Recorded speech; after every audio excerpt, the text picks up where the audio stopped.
Yo, what's up guys? It's your boy, ako nga pala muli si King FB. At tayo nga po muli nagbabalik dito sa panibagong video natin. So for today's video, I'll be showing you guys the Ino 3D GeForce RTX 3060 Twin x2 OC Edition. Ito ang pinakabagong addition sa RTX series line ng Nvidia at sa mas abot kayang price. With the all-new Nvidia Ampere architecture, mas madami siyang new features na kasama at isa na doon ang second generation ray tracing cores with much greater throughput. The Nvidia Ampere streaming multiprocessors are the building blocks for the world's fastest, most efficient GPU built for gamers and content creators tulad ko. So ano pa inaantay natin? Tara, i-unbox na natin tong video card na to. For the Ino 3D features, meron siyang two fans with a superb design. And also, nagbibigay ito ng cool airflow to make sure na yung temperatures nyo hindi mainit. And meron din siyang glowing Ino 3D logo na kasama sa design. Actually, first time ko lang nakita itong video card na to at isa lang ang masasabi kong tumatak sa akin ng todo-todo. Which is napakaganda ng design niya, lalo na yung backplate.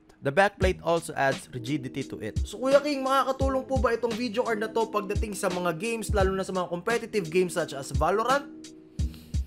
Siyempre! So paano nga ba makakatulong itong video card na to to boost your performance? Merong features itong video card na to boost your FPS or yung frame rate nyo sa laro. Tulad nga ng sabi ng Nvidia, frames wins games. Siyempre, dito papasok ang Nvidia Reflex. So ano nga bang Nvidia Reflex? With the Nvidia Reflex na nagre-reduce ng system latency sa mga competitive games such as Valorant, Apex, and sa iba pang laro na dapat mababa ang latency nyo para mas angat kayo. Sobrang critical na itong part na to lalo na sa mga competitive gamers. Having a low latency is critical because it allows the PC in display to respond faster to the user's mouse and keyboard inputs, enabling players to take down your enemies faster at syempre, it comes with a great precision. Sa mga typical na video cards, nagkakaroon pa ng render queue kaya sobrang taas minsan ng latency nyo.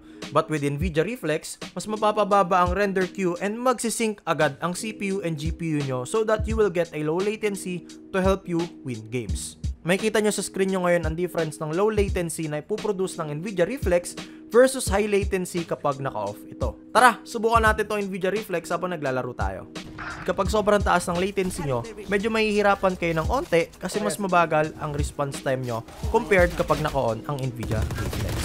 With all those features, paano natin papaganahin ang Nvidia Reflex? So pupunta tayo sa desired game natin, for example dito sa Valorant, punta lang kayo sa settings at i-click nyo yung Nvidia Reflex settings at syempre i-on nyo.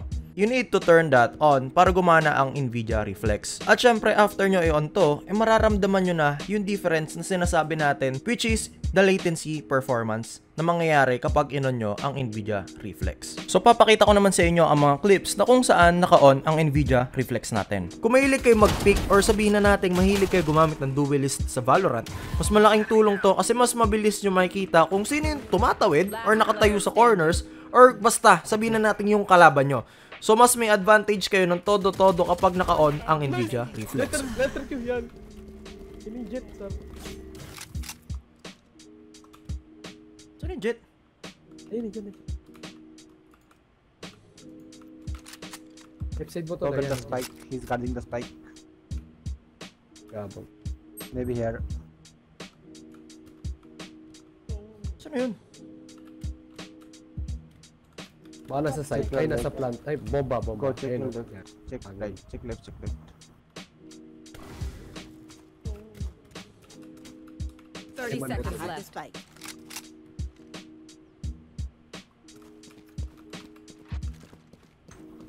Maybe not. Ah!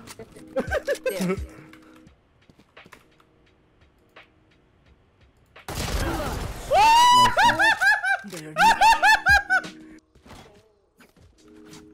Anis!